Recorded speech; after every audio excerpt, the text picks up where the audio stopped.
Hello guys, today I'm going to show you how to rearrange pages in Word. So first let's open Word and just choose to add this document.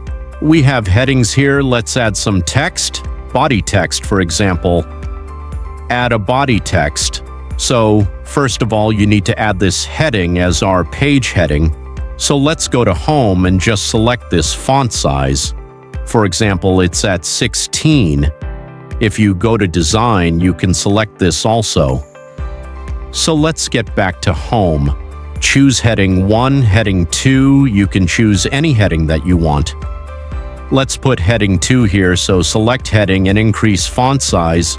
So the second option is to select, for example, Body.